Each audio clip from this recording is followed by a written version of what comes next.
বাম নেত্রী দীপশিতা ধর, ঐশী ঘোষ এবং বাম ছাত্র সংগঠনের বিরুদ্ধে দেশবিরোধীর মামলা হলো কলকাতা হাইকোর্টের। মামলা করলেন হাইকোর্টের আইনজীবী আত্রেয়ী হালদার বড়ুয়া। তিনি ইতিমধ্যে দেশের তথ্য ও সম্প্রচারক মন্ত্রী অশ্বিনী বৈষ্ণবকে পর্যন্ত ইমেল করেছে।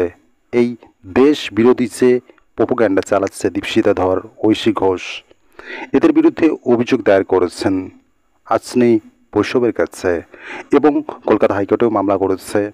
যখন সারা দেশ এক হয়েছে, জোট বেঁধেছে, শত্রুকে জবাব দিচ্ছে, সন্ত্রাসবাদের বিরুদ্ধে ভারতীয় সেনা জবাব দিচ্ছে, তখন এই সমস্ত বাম নেত্রীরা বিতর্কিত মন্তব্য করছেন, দেশবিরোধী পোস্ট করছেন। এই যে দীপশিতা ধর, তিনি কি বলছেন? তিনি একটা পোস্ট করেছেন, সেখানে তিনি লিখছেন, এখানে যারা যুদ্ধের চিয়ার লিডার হয়ে আসবেন দয়া করে আর্মিতে নাম লেখান। বাড়ির শান্তিতে বসে অন্যের বাড়ির ছেলেকে মরতে পাঠানোর মধ্যে কোনো বাহাদুরি নাই।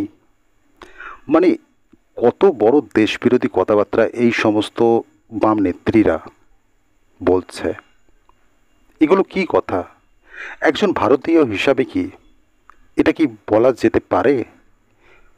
তবে এই যে কথাবার্তা এবং যে ধ্যান ধারণা, যে আদর্শ নিয়ে বামপন্থীরা চলছে এই সমস্ত নেত্রীরা, এবার তো মনে হচ্ছে এই যে বিগ জিরো, ভোট বাক্সে যে বিগ জিরোটা পাই, মানে একদম এখন তো পুরো শূন্য হয়ে গিয়েছে এই বামপন্থীরা। কার্যত এর জন্য, এর মুখ্য কারণ এই দেশ বিরোধিতা। দেশ বিরোধিতা করতে করতে এরা এমন একটা জায়গায় পৌঁছে গিয়েছে, সর্বত দিক থেকেই আজ মানুষ প্রত্যাখ্যান করেছে, যাদের অবস্থান আজ জিরোতে গিয়ে পৌঁছেছে।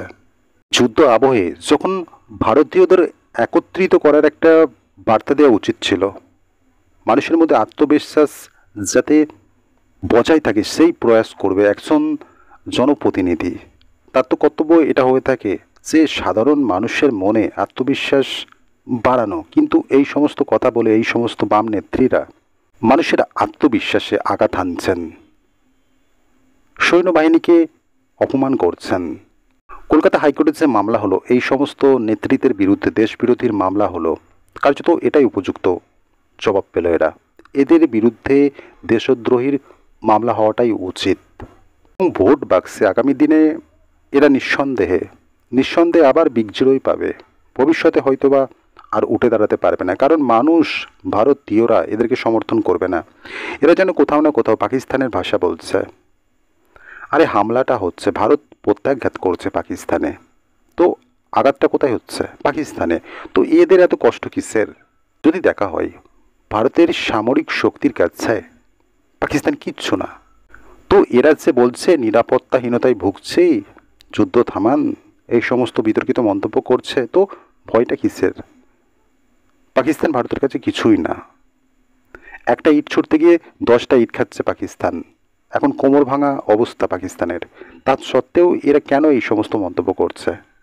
এরা কাকে খুশি করতে চাইছে? মানে পাকিস্তানকে কি খুশি করতে চাইছে?